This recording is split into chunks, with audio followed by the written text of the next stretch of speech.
So let's go ahead and get started. I thank you so much for joining me today. Really appreciate you all taking the time out of your schedule. I know things are really busy right now, so I do appreciate it. So my name is Laura Smith. If I've not met you before, I am the newest member of the instructional design team at Citi. I started in July of last year, so lots happened. It's been really great getting to know all of you. The focus of today's workshop is on discussion forums, hence the title, Let's Discuss. And, you know, that's the discussion, I mean, our workshop will really be true to that premise because I really want to make this as interactive as possible, give us plenty of opportunity to discuss what's worked for us, what's not worked for us. And in fact, I'll have a few open-ended questions to that effect. And we'll also be, looks like there are two people in the waiting room here. Do I need to admit them? Yeah, okay. We will also be collaborating on a Google Doc as well. So we can see in a table format, so we can see our responses together side by side. So again, just as a reminder, this is being recorded and we will go ahead and get started. So I just want to start with this wonderful quote by Bill Nye. And it's really sort of the premise I'd like to use for today's workshop and truly wise words to live by. Overall, really good discussion, as we all know, and as we're all, I think, are probably craving right now because so many of us are working remotely. It comes from a place of empathy, right? And curiosity about others, their points of view, their lived experiences.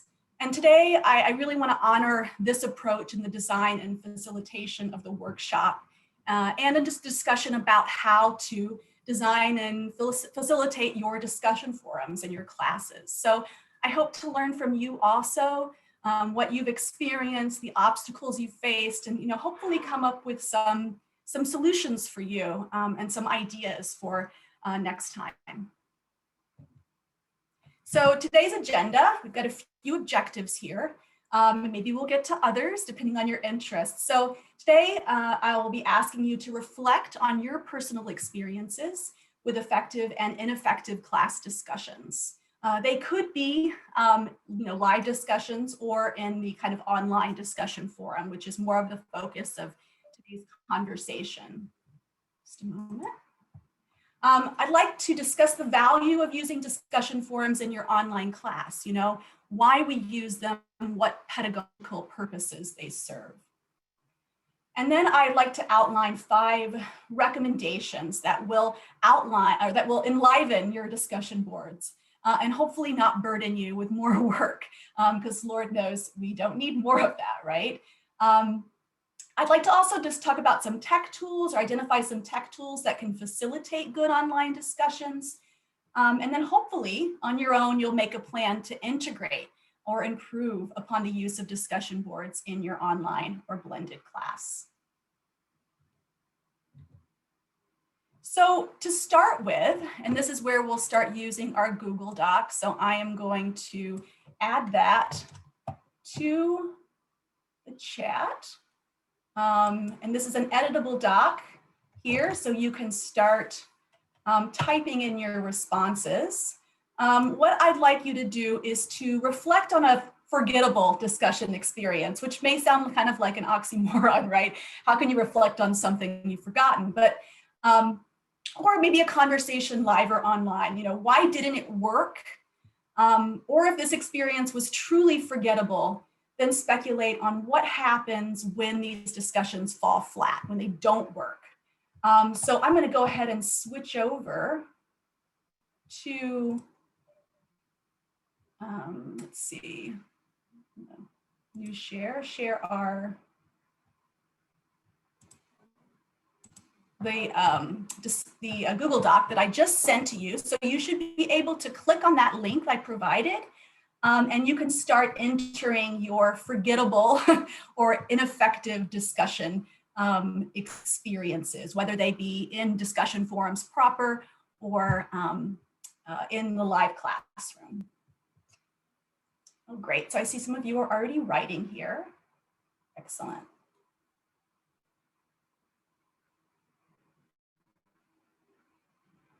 And you can all see my here, right? Let me know if not. Okay. Discussion posts provided immediately before an exam. Yeah.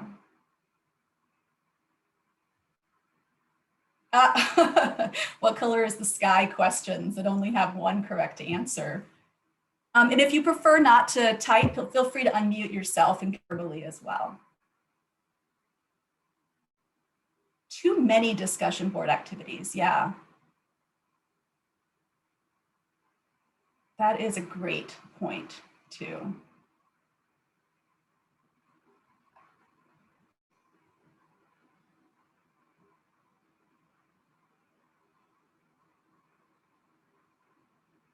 Yeah, so we'll talk about, judicious use of discussion, right? You don't have to have one every week, and they don't have to feel like obligatory writing assignments every. Okay, the discussion where each reply to appear had to be referenced. Okay.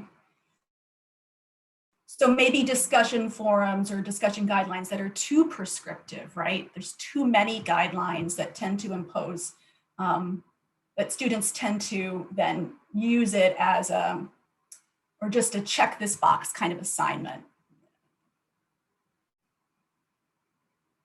Discussions that should be paper assignments, right? Right, the old like, write an essay to this discussion board and then peers just respond to it, right? It's not really designed as an opportunity for discussion. It's more so a writing assignment. 50 references, yeah. I see some of you are already writing to the memorable, effective column, which is great. We'll come back to those. Discussions too long and the answers that they gave, okay.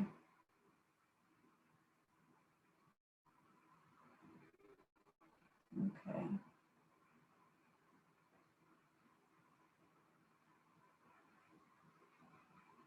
I'll keep it open just for a minute more because I see you guys are still typing. I don't want to cut that short.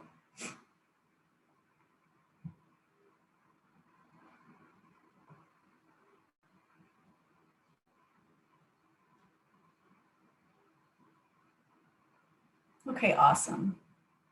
Explore.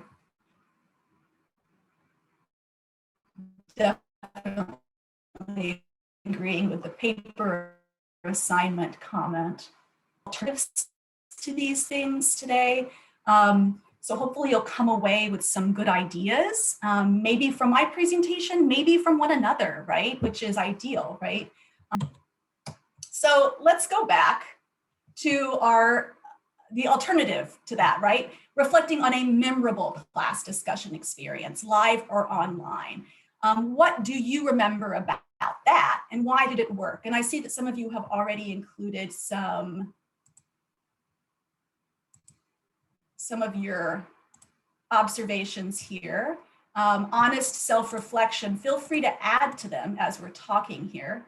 Honest self-reflection, personal stories, case study analysis, discussions with video vignettes, wonderful.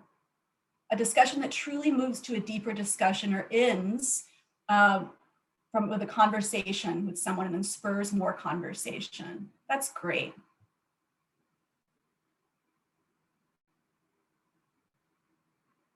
What would you say sort of connects some of these ideas or these examples of memorable or effective discussions?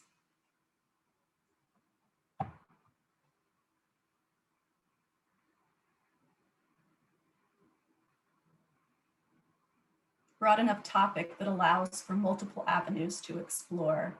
Yeah, great. So maybe not too descriptive, right? A bit more open-ended.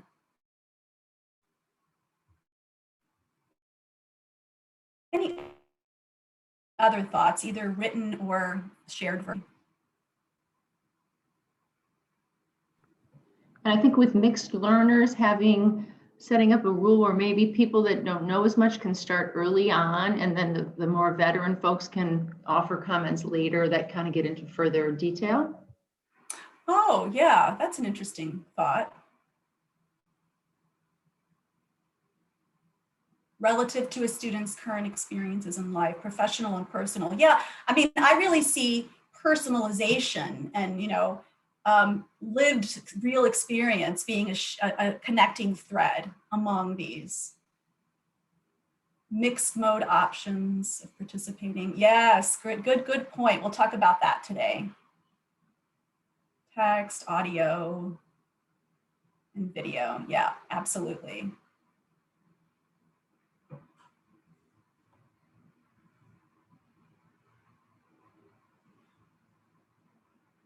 I see you guys are still writing, so I don't want to stop the conversation short. So I'll give you one more minute or so, and then we'll go back to the presentation.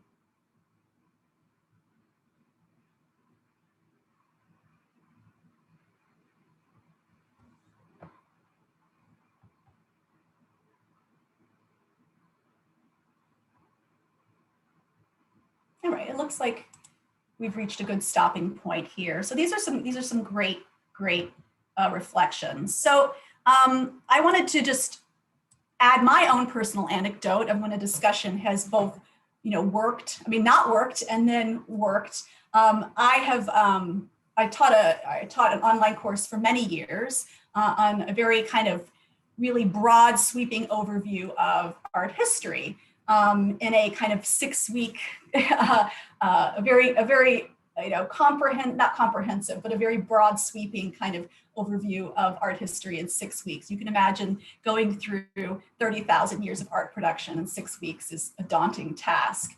And trying to develop discussion forums and discussion guidelines for that kind of format is challenging because they're both learning history, but also trying to make sense of it or make it meaningful to them. So initially, I had this discussion board on Renaissance art. And this is when, in the early days, when I was still new to online teaching. And it really followed the very kind of post this thread, reply to two, describe this painting, post a reply about the other students' sculpture. And they weren't really exciting forums, right? They felt obligatory, they felt kind of dry. So we tried to shake it up a bit, and we developed this new discussion format where we asked the students to imagine they were an artist working in this in the sort of 15th, 16th century in Florence, Italy, and develop a proposal for an artwork that they would be that would be showcased at the Palazzo Vecchio in Florence. And they had to convince this jury of their peers to select them over the others. And that era of art history is sort of competitive in nature anyway. So I felt like it really captured the spirit of competition and the art market at the time, and the kids really got into it, right? They started, some of them using a bit of Italian dialect in their posts and their responses, engaging in a little friendly competition. And it really brought the era to life. And I think most of all, it was fun. I had fun reading them. I had fun responding to them from the perspective of the juror. And hopefully they had fun, writing those responses to one another. And hopefully it was memorable, right? So we're always looking, we've all had experiences with dry, sort of discussion boards that fall flat, and, always looking for ways of really making them more alive, right? Or making them of more of interest to our students. So this is just my own sort of personal example of that. So I'd like to, talk next about, why discussion boards, right? We all know that they're one of those things that can feel obligatory for the purposes of interactivity and engagement, right? But what do they also bring to the online classroom? And I think it's important to take the time to really acknowledge those things, and what potential discussion boards can have if done correctly. Discussion boards can create a sense of community for students who are, engaging fully remotely and out there on their own. Discussion boards, as we know, allow for flexibility and posting on your own time. So students that have really busy life work schedules can feel engaged and can contribute. Discussion boards, and I think this is one of the best uses of them, they can be applied to real world experiences, personal lived experiences. And because of that, students then feel empowered and more engaged in that experience. And I think also, maybe most importantly, it gives students the opportunity to not just learn from you as a faculty member, but also to learn from one another, and to kind of construct knowledge in that space.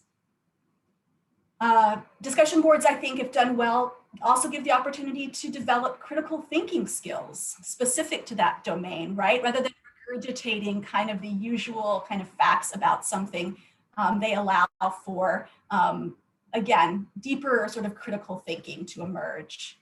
And as we've discussed, they create opportunities for personalization, diverse perspectives, inclusivity, which I think is really, obviously, really of importance right now in the world that we live in.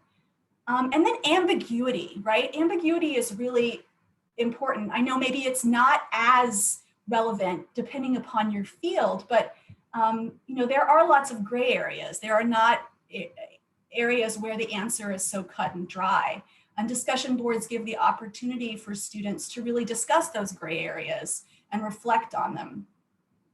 And then lastly, instilling the value of good conversation. You may have all heard of the social media kind of echo chamber effect, right? This experience of that we have all encountered where our ideas and points of view are only reaffirmed by the people with whom we are connected with, either in real life or in the social media sphere. So they tend to restrict, access to other alternative points of view. So I think it's important that we have these spaces like discussions where we are required, in fact, to be exposed to other perspectives and points of view and other lived experiences. So that's my soapbox there for a moment. I'm not going to play this because, again, I guess I appear to be having audio issues, but I heard this wonderful TED Talk recently by Celeste Headley. You can find it on YouTube or TEDx, but it's about the value of having good conversation and ways to have better conversation. And again, she really stresses not only ways to do that, but also why it's so important right now in this world that we live in to have good, productive conversation. Oh, and I got to stop that because it's probably not going to work, and just go to the next one. So how do we bring good conversation into the online classroom? That's our challenge today, to make that more than a chore, right, for your students. And so I wanted to just start with, and I'll pause here to get your feedback because I want to make sure I'm not just talking the whole time, that we cover the basics, right? And these may not be basics that you ascribe to. These are ones that I tend to follow. So in terms of developing your discussion boards, right, you always want to be sure to check for alignment, right? You want to make sure that you are using that discussion forum appropriately, that it satisfies your course and module learning objective, right? And that you also communicate and develop the right objective. So I think great verbs, right, that you might develop that could correspond to a discussion board assignment would be like defend, question, create, argue, that sort of thing, because it really gives the opportunity, again, for personalization. And one thing that you all mentioned earlier, right, this is aiming for fewer meaningful discussions, or, conversely, you mentioned, having so many that they become burdensome. So the importance of aiming for fewer meaningful discussions rather than lots of superficial ones, I think is important, right? Again, you don't have to litter your syllabus with a discussion every week. You can be strategic about the types of, moments in your course that you would be best aligned with a discussion. Also, getting students sort of ready for a discussion. Start with an icebreaker, make them feel comfortable in that space. A great icebreaker that I participate in an online conference that I'm attending this week is, tell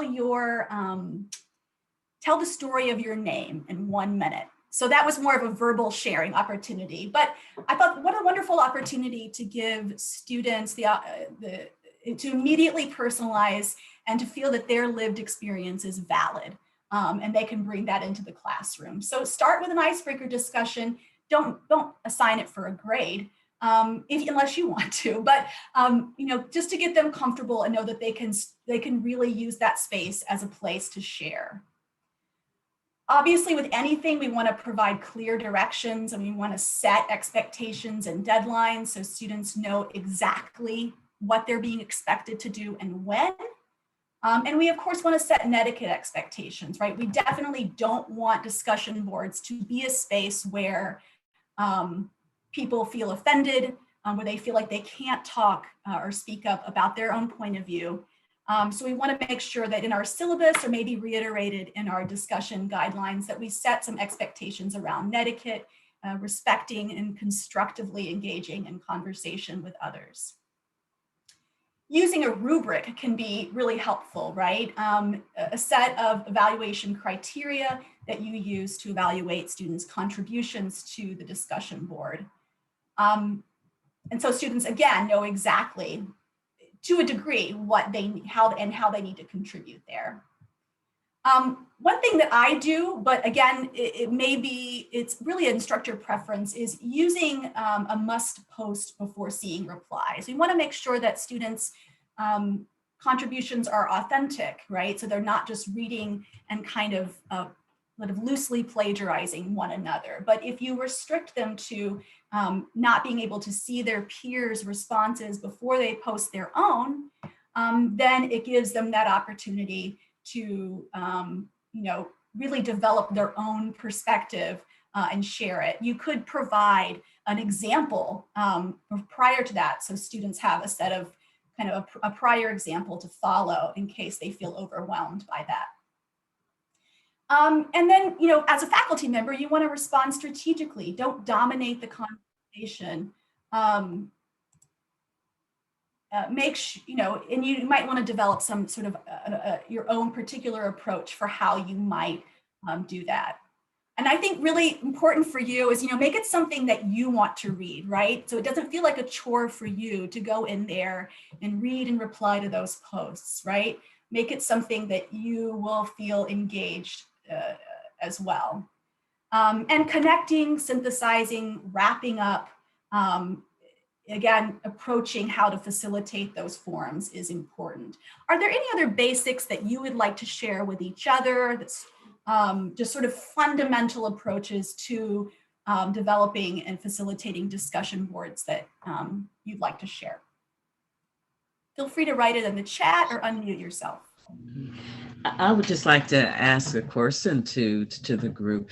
I have, and I'm Diane, I've never used the factor of closing off the discussion before another student replies. I've never done that. And I was just wondering what results did others get, or if others have done that before. I've seen where you can do that in Blackboard, but I just never did that.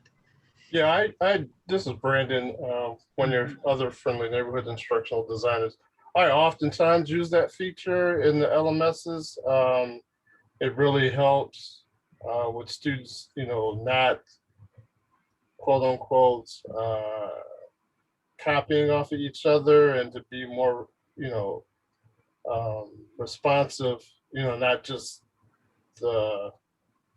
I guess that's the best guy. I've had positive results from that. I've seen where I haven't used that and people can come in and they can see what someone else wrote and, you know, kind of reword that, if you will. But when I use this feature where you can only respond, or, you know, see the post after you have responded, I get less of that significantly. Hi, Diane, this is Jennifer. Hi. Yeah, I use it depending on the discussion question. For something where there's not going to be a lot of variety in the responses. For example, we asked students in an early post to compare and contrast the different types of doctoral degrees in nursing. So there's not going to be a lot of variety there. So then I use this must post before seeing replies. If it's more of a personal story they're going to share or a reflection, then I don't use this. Got it. Thank you. That's a good rule of thumb to follow, Jennifer. And thanks, Brandon, also for chiming in. It's a really good question. And I think really it's up to you as an instructor what you feel more comfortable with. But thank you. Any other responses to that question or any other things to add? So a bit more on the basics, and I think obviously at its most fundamental, we should write better questions, right? Or write good questions. And I think some good kind of questions to guide that as you develop your own discussion board guidelines is, you know, asking yourself, what purpose does this discussion serve, right? Does this question give my students the opportunity to personalize the material? An opportunity for different perspectives and points of view to be shared. Does this question give my students the opportunity to learn from one another, right? It's not just an instructor to student one way kind of form of teaching or engagement, but it's an opportunity to, again, collectively construct knowledge in that space. And does this question give me the opportunity to learn from my students, right? What can I learn about them and their experiences and points of view by reading and responding to their discussion or to their post, right? And I adapted this, again, attending this conference this week from a wonderful presentation given by Fred Willing on creating awesome online discussions at the Online Learning Consortium Innovate Conference. So I think these are a good set of questions to sort of begin when you sort of begin thinking about developing that discussion board question. And perhaps you have some others in mind. If you do, you know, feel free to share them or post them in the chat. So here are my 5 recommendations. Of course, there are many more out there, and maybe these are not something that are necessarily suited to you and the classes that you teach, but they've worked well for me. So I'd like to share them with you. So starting with Elsa from Frozen. I don't know if you guys have young daughters or have had, grandchildren, who loved Frozen, but I do remember the day when this was the only thing we listened to in my house. But I wanted to use it again as sort of my basic premise for my first recommendation is to let it go, right? And I won't sing to you, but I could.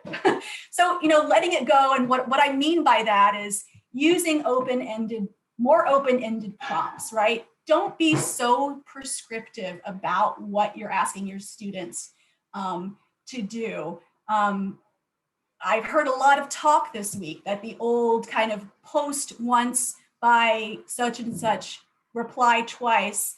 Obviously, you'll want to give some students some guidelines for when they should post that first response, but requiring replies or a kind of reply can tend to stifle discussion as opposed to really stimulate it. So maybe be less prescriptive, be a little shorter, have it a bit open-ended. This is harder for those of us who like to control that space more, but try it out perhaps. Add learner choice, perhaps add 2 or more prompts, allowing them to pick from one. So again, they feel as if they get to contribute more if in fact that it's you have a discussion that's more factually based.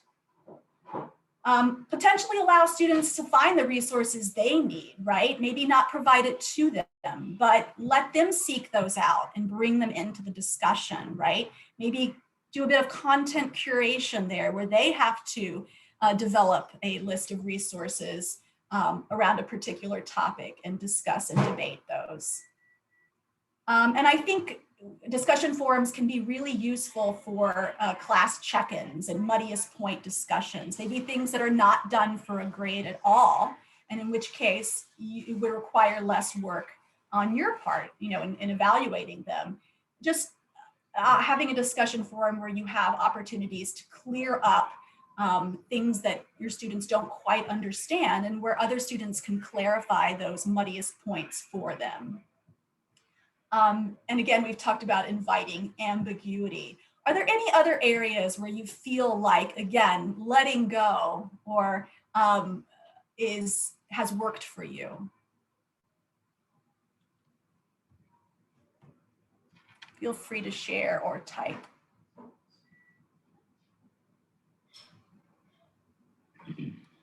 Hi, this is Chris. I've always struggled with the be less prescriptive. I agree that it can hinder.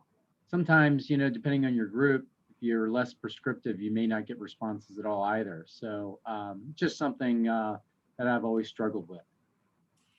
Yeah, I mean, it's difficult, right? Anyone that want to comment on how they've, sort of attempted to tackle that? Where the sweet spot is between being too prescriptive and not enough?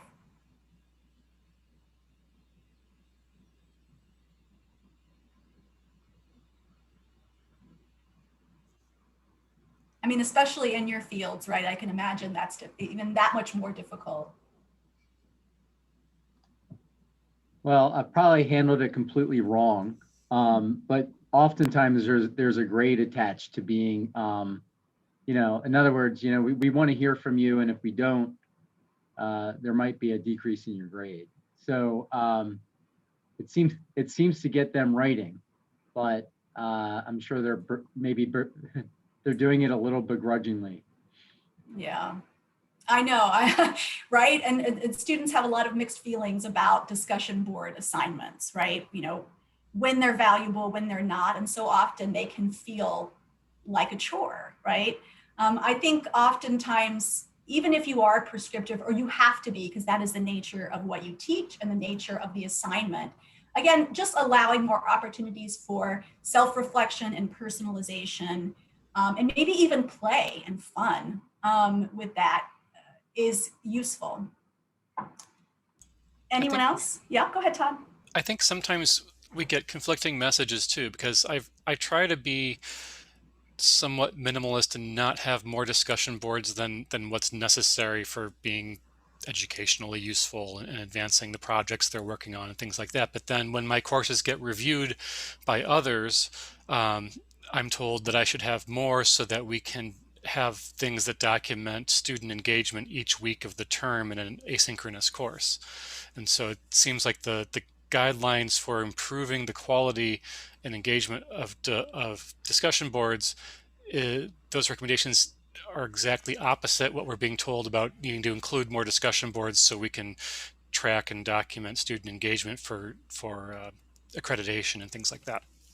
If I may, Laura, simply because this is a major soapbox of mine, and I've been a dean before in tenure track faculty, and I've seen that. The big key is to make sure whatever assignment, whether it's a discussion or a quiz or whatever, a case study, is to clearly show the students how it is aligned to their learning outcomes, and their professional standards. If they see the clear connection, then they understand why they're doing it and don't view it as much as busy work. And as far as the counting the discussions for that, it's the lowest fruit to count. I think that's a low level of assessment for accreditation. There are a lot of other metrics to look at student engagement besides just, filibuster discussions.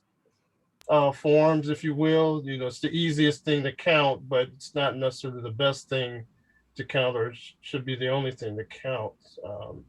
And so we can help you with that too, looking at it from an assessment standpoint as well.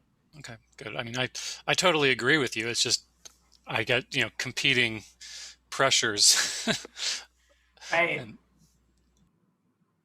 Yeah, that's a great point. And as Brandon said, and definitely thanks so much, Brandon, for your input. You know, I think oftentimes we tend to default back to discussion boards as being that measure of engagement, but there are so many other tools we can use to show interactivity and collaboration outside of discussion boards. And maybe those are better aligned with your content for the week or your objectives, such as, you know, wikis or content curation tools or other types of sort of collaborative tools that we can use to show that there is engagement and interactivity. It doesn't just have to be in this space. But those are great points. Another thing I'd like to do, as you've already seen in my one anecdote that I shared, is, you know, and I think a lot of you already do this, right? Because a lot of you are using scenarios and role play in your classrooms, either face-to-face or hybrid or online, is to create opportunities for play, you know, activating the imagination and full kind of immersion in the scenario that you've created. Maybe your classmates take on certain personas in their posts and replies. And that you sort of develop a discussion around that, where those roles are assigned and they post from the perspective of that person. There could be some getting used to that, right? Because a lot of students may not have experience with that, or they might feel like reluctant to be involved in something that seems silly. But I think that they can be a really good opportunity for heightening engagement and making students sort of relax and feel like this is a space where they can experiment with their ideas and perspectives. You know, adopting a persona, or again, using prior knowledge and applying it to a scenario. And you might consider using prompts like, consider a time when you, or imagine if you are in this scenario. They, again, can be a wonderful tool, almost a kind of a gamified tool. And this is the reason why I included this cosplay image here to really heighten or enliven your online discussion boards. Any other opportunities for exploration or creative play that you've done in your online classrooms that you'd like to share, or maybe what you'd like, the other ones you'd like to try?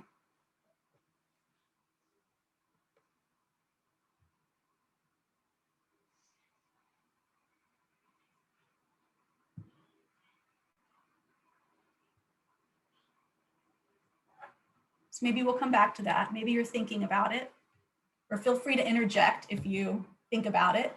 Another thing, something that some of you mentioned in the Google Doc, which we'll come back to at the end of today's conversation, considering alternatives to writing. So often when we have, you know, one after the next discussion boards where students have to post written responses to a discussion prompt, it can really, again, make it feel like a chore to do so because you're using that one medium for communication, and that is writing. And a lot of students, or maybe some students, don't feel as if they're very strong writers, right? So this feels that much more difficult for them. So based upon principles developed by Universal Design for Learning guidelines, considering other opportunities for expression and communication are really key, I think, to enlivening those spaces. So I've brought in a screen shot from the UDL, and if anyone, Brandon, if you would mind maybe sharing the link to that web page, that would be awesome. Where we see how using multimedia options in your discussions satisfies, you know, two different types of you know, guidelines, both multiple means of engagement, you know, fostering collaboration and community, and then also, more importantly, providing multiple means of action and expression, where students, perhaps you have the option, or they can have the option of responding to a discussion prompt using a video or audio recording, or maybe even creating a slide presentation with PowerPoint or Google They can, if they feel more comfortable in that visual space, post responses in slide format and then add that to their discussion post.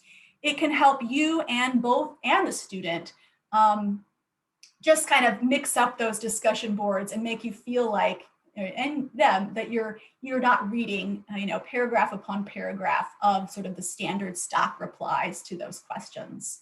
And City and Rush so has tools to support that in Blackboard and also in Canvas in the future, such as Panopto. And I'll show you an example of that here. Have any of you used, thank you so much, Brandon. Have any of you used other types of sort of multimedia options in your discussion boards, and how has that gone? Hi, yeah, this is Shauna. So I have a comment and question with that. So I actually kind of switched up an assignment, giving an option where they could submit a video or do it as like a 2-page write-up. And I will tell you that about 98% chose the paper versus the video. And I think part of it is because there's just not a clear, easy instructions on how to submit a video via Blackboard. I could not find anything through your website or through you guys, and you guys don't actually offer in-services to the students. So that, I think, because I actually did a survey after this to the students, since it was the first time doing it, for those that chose the paper option only, I wanted to know, why was it that you chose to do the paper versus the video? And I'd say about 95% of them said that the instructions were just too complicated. They couldn't figure it out. It seemed like it took more time because of how to go about uploading it and putting it together and that kind of thing. So maybe I'm not finding the right area, but when I did reach out to see if you guys would do like a mini in-service, they said they don't offer that. So I don't know if you have something that I'm missing, but because I really want to encourage, well, yeah, this is the new update now. I did notice that there are some easier buttons now, but I will tell you too, Panopto for me, and I think it's because my computer is old, even though I have a MacBook Air, it will not allow me to actually make Panopto videos. I can view them, but I cannot make them. My software is too outdated. So I can't even use it for my courses. I end up using Screencast-O-Matic a lot, or just voiceover PowerPoints. So yeah, that's one thing I would really like to do, is to get students to use the video option more. And yeah, is there a better instructions than?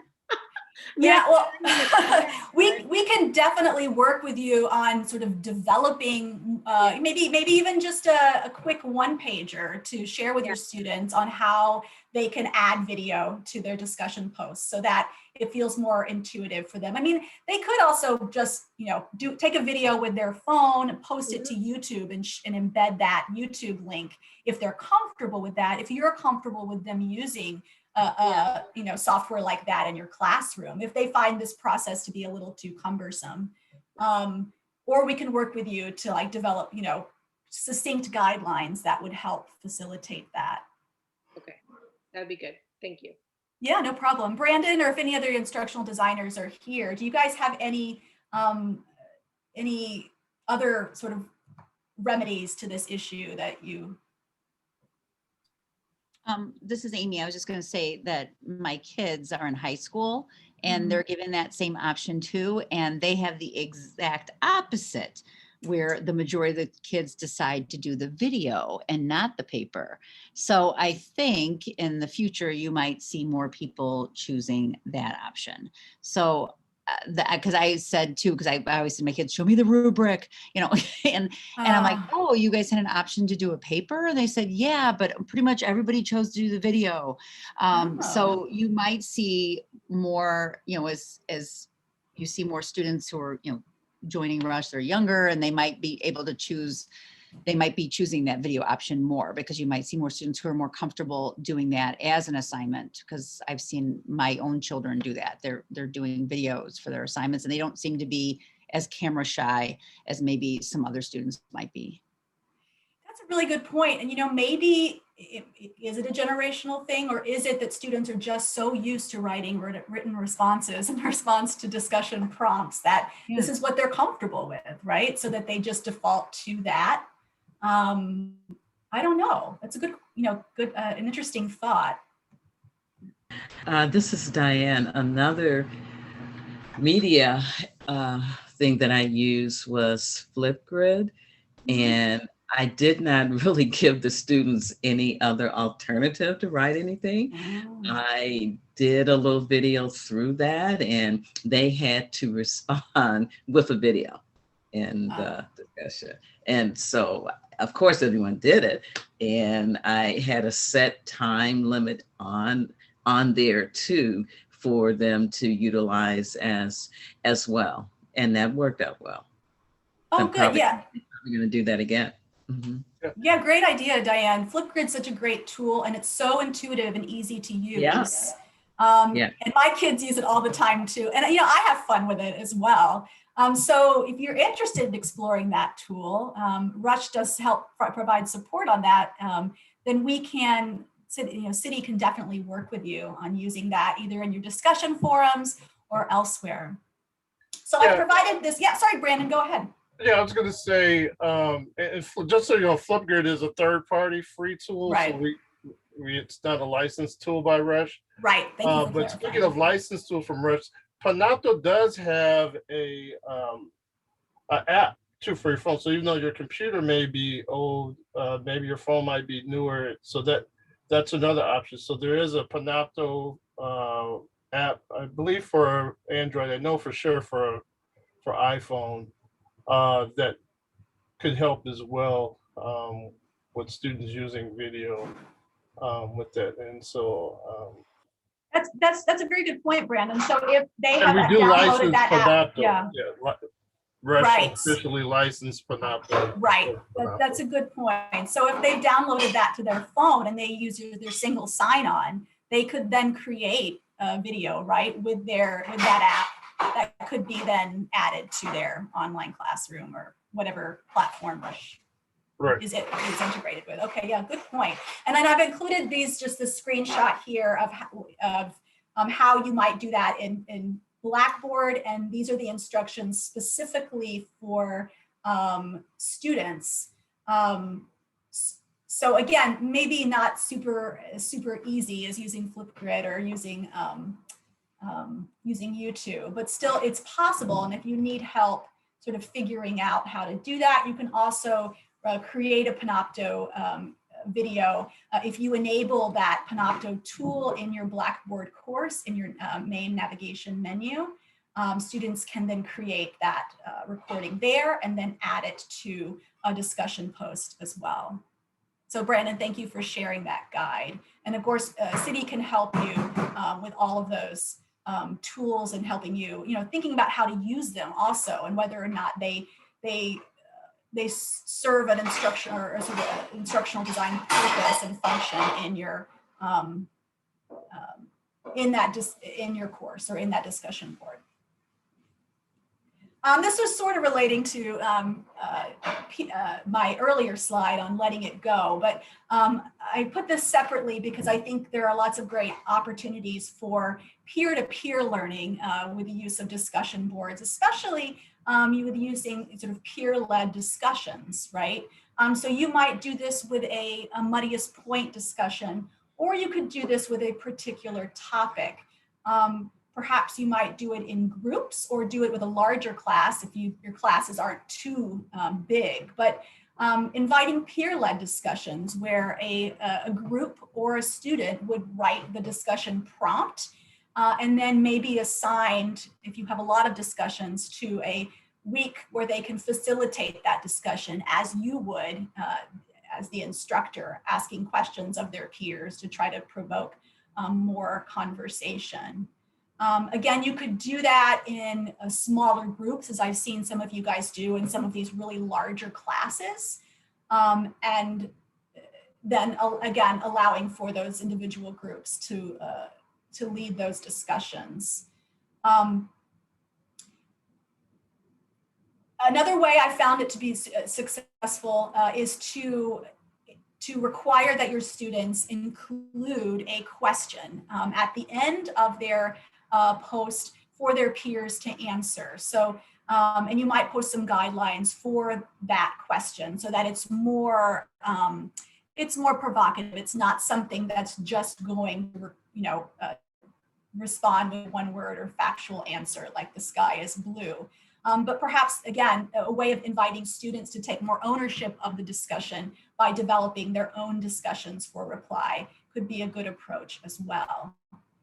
And then as an instructor, in terms of facilitating that, a good way of maybe doing that is, and also staying out of the way, right, is not, you don't have to respond to every single post, right? Every single student's response. That would take so much more of your time than you have, but maybe you use this kind of wrap and weave approach where you post an introduction at the start of the week, connect related threads throughout the week, maybe observe how Joe's observation is a lot like Susan's, and you can bring them together in a new thread or in their own and encourage them to look at one another's. If often those discussions seem siloed and they're not engaging, you can help make those connections for them in your responses. And then summarizing at the end, maybe in a weekly wrap up where you post a video, where you maybe call out certain students whose posts were particularly engaging. If students feel like you're looking at them and you're reading their responses and appreciating their contributions, then they, maybe will become more engaged throughout the semester. So I realize we're nearing the end, so I'm going to not address this, but if you're interested in exploring the 3CQ model, which is just a good approach for faculty who are trying to facilitate discussions in a meaningful way and also in a respectful way, this is a wonderful approach developed by Jennifer Stewart Mitchell on how to respond to your students and encourage more and better conversation. So I'd be happy to discuss that with you or send you a resource on that and how you might use that in your classroom if you are so interested. Any other tried and true strategies? I really want to take the time to just chat again briefly at the end of our session, going back to our group reflection on class discussions. Anything that you have taken away from this, or strategies that I've missed, things that you found to be really useful to you as you develop and facilitate these discussions. This is Brandon. One thing that I've done at the end of a series of discussion or a particular week is to create a word cloud of the terms. So to create like a graphical summary, essentially. And sometimes I have the students maybe do that as well, to take turns with that. So I found that students really kind of like that, to kind of get a graphical summary of the particular discussion, and I've gotten good feedback from students about that. So kind of that's a great idea.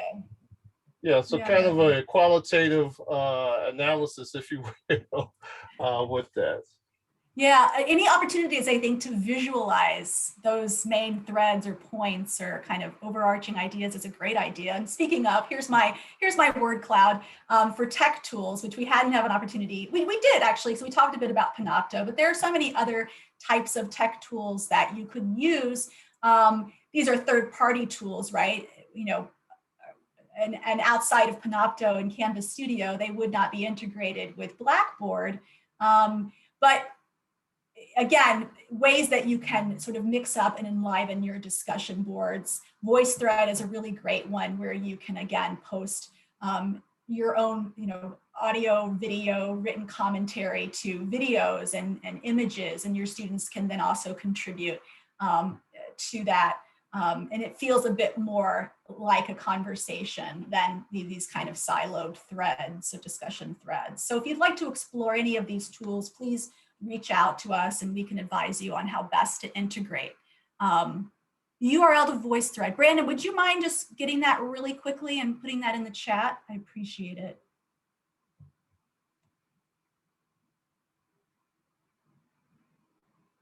Yes, so thank you for the question.